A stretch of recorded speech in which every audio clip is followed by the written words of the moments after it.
To formally begin the program, ladies and gentlemen, Undersecretary Maria Catalina E. Cabral, Department of Public Works and Highways, Republic of the Philippines.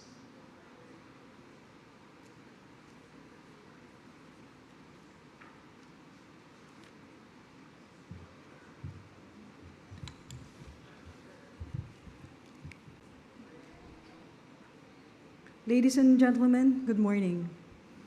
At the outset, I would like to extend my gratitude to the Department of Finance for this invitation to welcome all of you to this workshop titled Fostering Apex Infrastructure Through Long-Term Investment in Capital Market Development. It is a great privilege for me to be here with our distinguished guests from all parts of the Asia-Pacific region and sit down together as a global family to further foster our cooperation and collaboration in infrastructure development. Truly, any economy for that matter would not succeed without the needed physical foundations of economic growth in place. But I would not be forthright in saying that when you set foot in Metro Manila, you may have experienced a little discomfort. Well, okay, big discomfort due to traffic congestion, particularly that main road corridor we call EDSA. And for that, we apologize. However, I would also like to say congestion is a manifestation of a country with a thriving economy. Because people are buying cars, people are using that road in going to work, and the number of public transport are increasing because of the increasing demand, so on and so forth. That is the price we have to pay for a bustling economy. That is also the reason why all of us here today shall put our heads together, learn from each other's best practices, and also the not-so-good practices. Learn from you, the experts, and then come up with the doable and concrete solutions. According to IMF, the Philippines' potential growth has risen to about 6 to 6.25% in 2014, aided by the success of ongoing structural reforms. This surpasses the country's trend growth prior to the global financial crisis and is in decline in potential access markets with increased trade.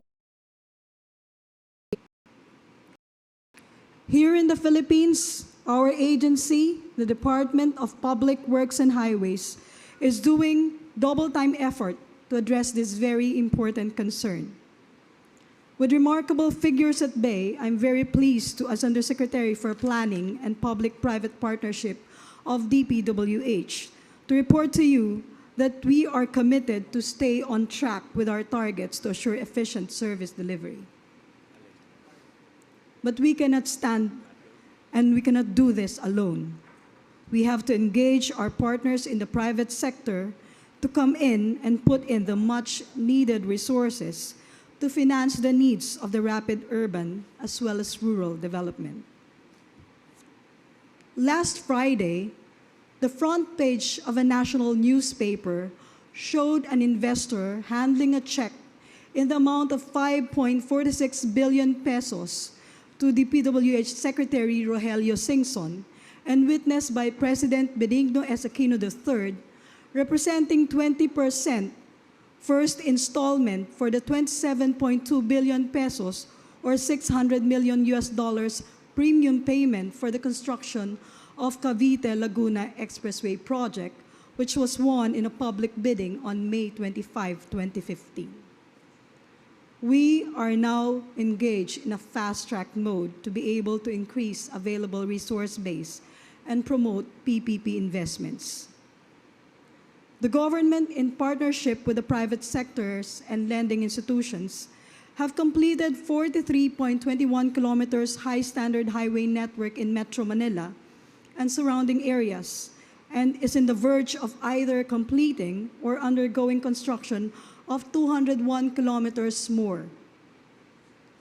Also approved by our National Economic Development Authority Board, chaired by President Aquino, are 3 more road projects with a total length of 112 kilometers. But we shall not veer away from our aim to decongest Metro Manila and put the necessary infrastructure support in other progressing cities, like Iloilo City. You can see we already have a first-class airport. And the good thing is, when you set foot in Iloilo City, you had experienced a smoother flow of traffic from the airport to the city. This is the focus of our agency. We are aiming to upgrade 30,000 kilometers of national road network fully by 2016 to be able to achieve what we refer to as high-standard highway in terms of quality and internationally accepted road safety standards.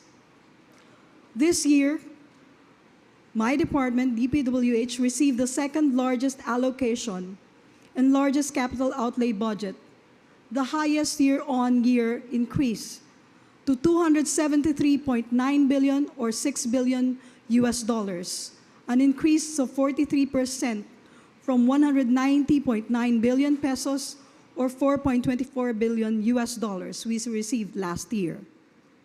By 2016, we have submitted a budget proposal of 391 billion pesos or 8.7 billion US dollars.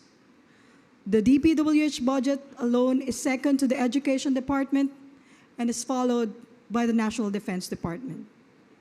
This will show how serious the government is to increase infrastructure spending to reach 5% of GDP by 2016.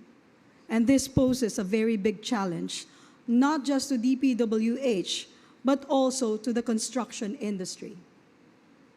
This task of improving our land transport system, coupled with installing major flood control system and other basic social infrastructure all over the country, has made our country grow by leaps and bounds as shown with our latest GDP, and serves as driver to have a sustained high economic growth and be more globally competitive. We are committed to deliver networks of roads and bridges that link our archipelagic country as one for a safer, faster, and more convenient physical connectivity throughout the Philippine Islands and be convergent with our neighboring country in the Asia-Pacific region.